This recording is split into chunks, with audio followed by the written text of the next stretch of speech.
All right, what's good, y'all? Nuggets talk here on the Good Look podcast, and obviously, as everybody knows by now, big news out of Denver. Coach Michael Malone, 10 years as coach of the Denver Nuggets, he has been fired, as well as the GM Calvin Booth. He has been let go as well. And if you're a Nuggets fan, you follow this team every day, following it for a long time, you could kind of see something like this was probably going to happen. The inconsistent play of this team this year, Jokic carrying such a burden after having maybe his greatest season ever. All of this culminating into two guys who just did not see eye to eye on a lot of different personnel decisions. It looked like the Cronkies just said, hey, the season's dead in the water. We have to try to do something to salvage this season. We can't keep wasting any of Nikola Jokic's potential. Let's go ahead and try to figure something out. And this was the desperate move that the Denver Nuggets needed to make, despite the record. I know some people say we're tied for third, but we're a game away from being in seventh. And the Nuggets haven't been playing well. They've only had a couple of good stretches all season. And I think everything just finally boiled over, and the ownership just said, hey, it's time to pull the plug. We're going to get ahead of this thing. Not to say that I agree with it.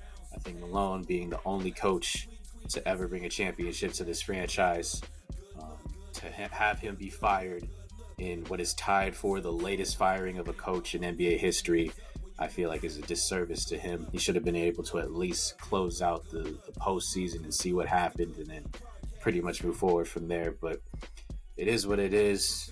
I want to thank Coach Malone for being the coach that brought a title to this team. He brought an energy, he brought a fire to this team for a team that's pretty mild-mannered. He was the personality. He gave this team a lot of want to take that L on the way out. A lot of Nuggets fans know about that one. We'll always remember Coach with the ice on his neck at the championship parade going crazy. So I'm going to appreciate him for that. Always greatest coach in Nuggets history. So thank you, Coach Malone. Salute. But I think the bigger part here now is what happens next. So the rest of this season, I think, is shot. If this team maxes out in the second round, I'm pretty sure that's how far it's going to go, especially if we don't know what the status of Jamal Murray is. But the bigger thing is, what do we do after this? I think a lot of the noise around this team was you can't keep wasting any of Nikola Jokic's prime here when you have a chance to have a player. This is the best player this franchise is ever going to have. So if the Cronkies are going to finally come out of pocket here and do something with this team, I think they need to maximize Jokic's potential as much as possible, which means I feel like this position is one of the most coveted positions in the sport, despite it being for a somewhat less glamorous franchise in the Nuggets. You get a chance to coach the best player in the world. There should be coaches and GMs lining up at the door to try to coach and build a team around this guy. So the Cronkies have to say, hey, this is one of the rarest occasions in Denver sports history. We have to build the right team around this guy. Now, there's two kind of schools of thought here.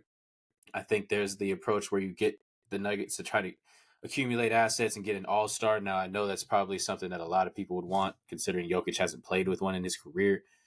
But I think the better route would be to try to get this team more depth and more players around Jokic. Jokic is an offense unto himself. No matter who is on the court with Jokic, he will make that offense a top 5 offense in the league. So you need to do things to help offset some of his weaknesses and accentuate his strengths, meaning we have to get some more defenders who are long, athletic, who can switch, who can help Jokic out in the pick and roll and on rotation so this team isn't so behind. We need players who can get through screens and navigate those screens and be a point of attack defenders so that on defense we can hold our own. And that's pretty much what the title team did. They held their own defensively, and offensively they were unstoppable. So I'm talking about players like, I know these aren't players we could get, but you're talking like if there was an Evan Mobley, a Jaren Jackson type of player that's next to Jokic, a Jaden McDaniels type, a Derek White, those kind of guys who can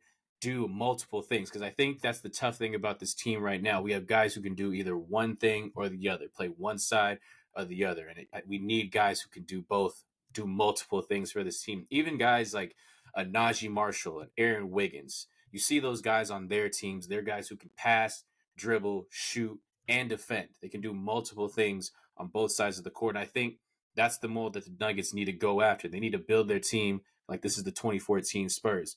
Jokic will take care of the offense as long as you get guys around him who can shoot and defend and are able to make good decisions offensively off the bounce, and maybe a creator or two, so that the offense isn't too stagnant, because there aren't a lot of ball handlers on this team other than Jamal Murray.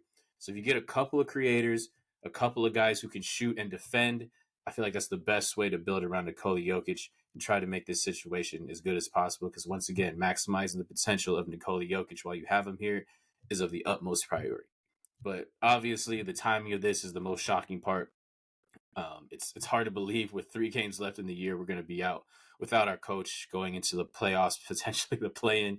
But it's gotten that dire here for the Denver Nuggets in this situation here. So I appreciate y'all for listening. I'm going to keep following this just like y'all are. And we're going to keep it pushing here and see how the Nuggets move forward here with the off season for years to come.